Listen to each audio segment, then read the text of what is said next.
ఈ చేపల మార్కెట్లో ప్రతి చేప వెనుక ఒక కథ ఉంటుంది. కానీ ఈరోజు నేను చెప్పబోయే కథ ఒక చేపలు అమ్మే అమ్మాయి గురించి కాదు, ఆమె దాచిన రహస్యం గురించి. 7 రోజుల క్రితం ఆమె భర్త సముద్రం మింగేసిందని ఊరంతా నమ్మింది. కానీ భర్త చనిపోయాడని చెప్పిన అదే అమ్మాయి వారం తర్వాత రోజుకు 2 గంపల అత్యంత ఖరీదైన చేపలు అమ్మడం మొదలుపెట్టింది. ఆ చేపలు ఎక్కడి నుంచి వస్తున్నాయి? ప్రతిరోజు మధ్యాహ్నం, రాత్రి ఆమె ఆ పాడుపడిన లైట్ హౌస్ దగ్గరికి ఎందుకు వెళుతోంది?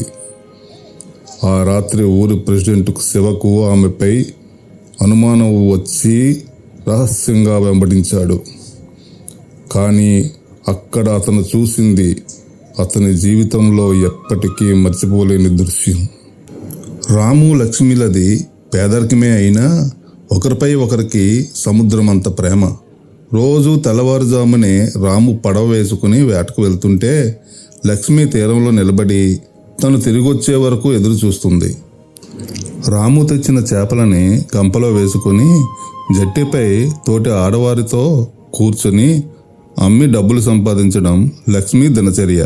నువ్వు అలల మీదకు వెళ్ళినప్పుడల్లా నా ప్రాణం నీ పడవతోనే కొట్టుకుంటుంది బావా అంటుంది లక్ష్మి. సముద్రుణ్ణి నమ్ముకున్న వారమే లక్ష్మి, నీ తాలిబొట్టు నన్ను రక్షిస్తుందిలే, నువ్వు ధైర్యంగా ఉండు అని నవ్వుతూ చెప్తాడు రాము. ఒకరోజు వాతావరణం బాలేదని తెలిసినా ఇంటి అవసరాల కోసం రాము వేటకు వెళ్లాల్సి వస్తుంది. అన్నట్లుగానే ఆ రాత్రి ఘోరమైన తుఫాను వస్తుంది. సముద్రం ఉగ్ర రూపం దాలుస్తుంది.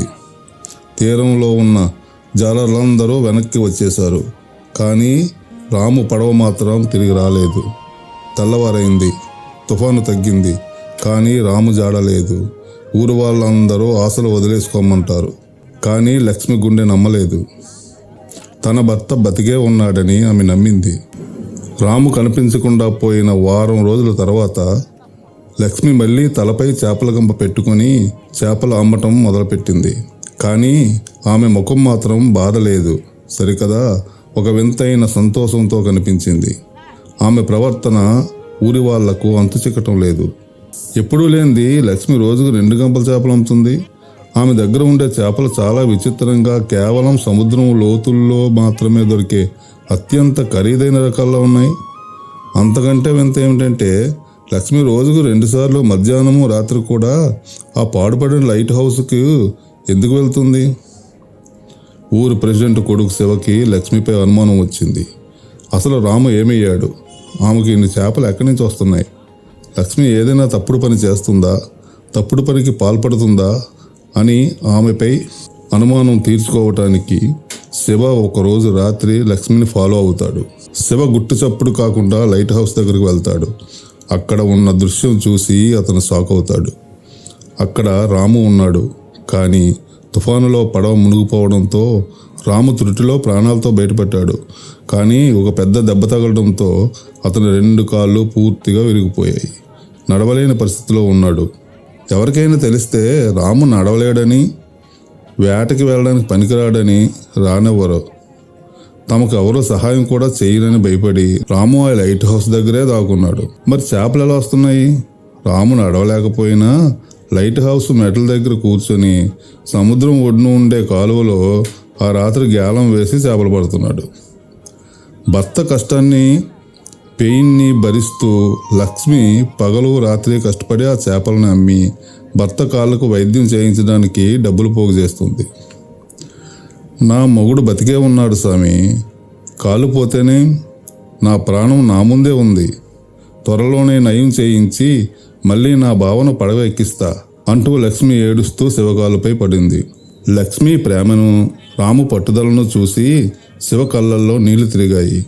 ఊరి వాళ్ళందరినీ పిలిచి రాము క్షేమంగా ఉన్నాడని చెప్తాడు. ఊరి ప్రజలంతా లక్ష్మి ప్రతిభక్తికి, ధైర్యానికి అబ్బురపడతారు. అందరూ కలిసి చందాలు వేసి రాముకి పెద్ద హాస్పిటల్లో ఆపరేషన్ చేయిస్తాడు. కొన్ని నెలల తర్వాత రాము మళ్ళీ కోలుకొని ఎప్పట్లాగే పడవపై సముద్రంలోకి వెళ్తుంటే లక్ష్మి తీరంలో నిలబడి చేతులు ఊపుతూ ఉంటుంది. ప్రేమ ఉన్న చోట నమ్మకం ఉంటుంది. నమ్మకం ఉన్న చోట చావు కూడా ఓడిపోతుంది.